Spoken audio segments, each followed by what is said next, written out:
Chers amis téléspectateurs, merci de nous rester fidèles et surtout à votre habitude, vous nous suivez et ça nous fait beaucoup plaisir. Encore un nouveau numéro du magazine sur votre chaîne. Aujourd'hui, nous sommes descendus sur le terrain pour nous retrouver aujourd'hui dans la commune d'Avrancourt. Ici, nous allons parler de ce qu'on appelle zone humide. Qu'est-ce que c'est qu'une zone humide? Quels sont les bienfaits d'une zone humide et où retrouve-t-on ces zones humides ici au Bénin? Nous allons en parler avec Apollinaire Oussoulio, géographe naturaliste, qui nous parlera aujourd'hui de ce que c'est qu'une zone humide et c'est justement pour ça que nous sommes là.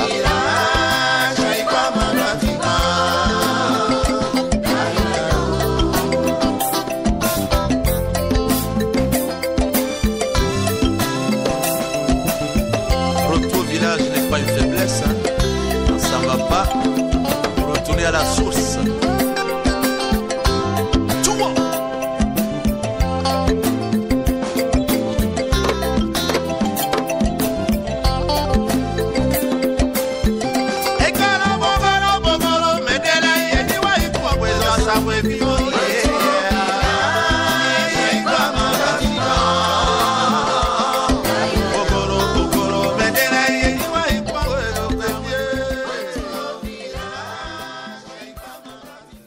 Monsieur Apollinaire Oussoulio, bonjour.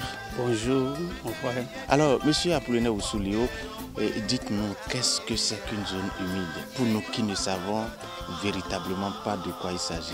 De façon basique, terre à terre, une zone humide, c'est un espace, un terrain habituellement gorgé ou inondé d'eau, de façon temporaire ou de façon permanente. Ça veut dire qu'il y a deux éléments. Il y a l'eau, il y a l'espace et il y a la durée. Je ne veux pas verser l'eau sur la cour et dire que c'est une zone humide. Ça veut dire que l'espace reçoit l'eau, soit de façon temporaire ou de façon permanente. Des structures de sol permettent aussi d'avoir cette zone. Soit la nappe est très proche de la surface du sol, ou la nappe est une nappe qui affleure. On peut avoir des zones humides naturelles et c'est ce qu'on a plus. Comme on peut avoir des zones humides artificielles. Ça, c'est les étangs. On a creusé, il y a de l'eau en permanence, là, mais en permanence du moins. Mais ce qu'on appelle réellement la zone humide, c'est naturel. On peut dire la zone marine, c'est une zone humide. Les zones lacustres, c'est une zone humide. Cette zone marécageuse, à Avrancourt, à Djara, à Krobisité, jusqu'à Ifanyi et Nigeria, constitue une zone humide de grande envergure.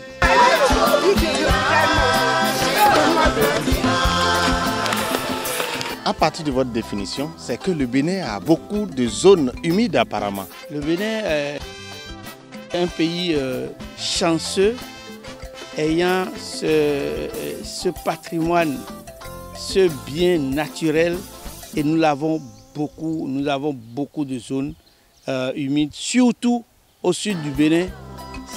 Le sud du Bénin est rempli de beaucoup de zones humides. Les lacs, les rivières, les marigots, le fleuve, la mer, ça constitue des zones humides. Monsieur Apollinaire Oussoulio, on dit zone humide. Vous avez dit tout à l'heure, il ne suffit pas de verser de l'eau par terre pour dire que ça, c'est déjà une zone humide. Je veux prendre par exemple là où on voit des cours, pas des cours, mais plutôt de l'eau de ruissellement stagnée. Peut-être en pleine route ou bien dans des coins de la ville, tout ça. Est-ce que c'est aussi des zones humides? Non, les nids de poules sur les voies ne sont pas des zones humides. Je prends Atchoupa, la zone où on appelle Tanzou. C'est une ancienne zone humide que les humains ont occupée. Et si c'est un réceptacle, tôt ou tard, si l'eau de ruissellement se draine vers un point plus bas, un réceptacle qu'on appelle, c'est une zone humide qui se prononce surtout en saison de pluie. Ça aussi, c'est une zone humide. Ça fait partie des zones humides où l'eau est là de façon temporaire. Ça veut dire qu'il y a une périodicité pour l'eau là. C'est le cas de Gbakpo, par exemple. Vous êtes à Avrancourt, c'est le cas de Gbakpo, c'est le cas de Tanzou. C'est une zone humide et le nom même le dit Tanzou. C'est quand on dit temps, ça veut dire qu'il y a de l'eau de façon permanente qui arrive là. Les étangs naturels, mais c'est des réceptacles.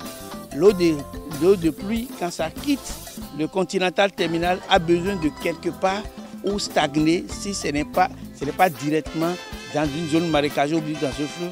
Il y a déjà un point plus bas qui accueille cette eau. Et pour le faire, c'est naturel. La nature est organisée de telle façon qu'il y a des espaces plus élevés et des espaces plus bas qui accueillent ces eaux de ruissellement.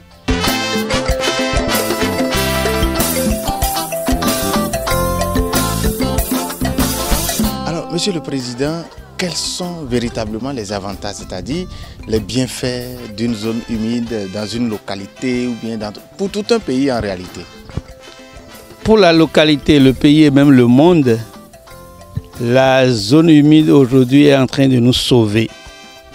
Et je pense que c'est un lieu où on a d'abord différentes formes de vie, ce qu'on appelle la biodiversité.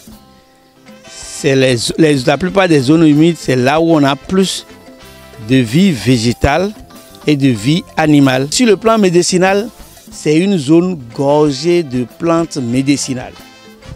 Mais mieux, la zone marécageuse nous permet de produire, c'est une sorte de garde-manger pour nous.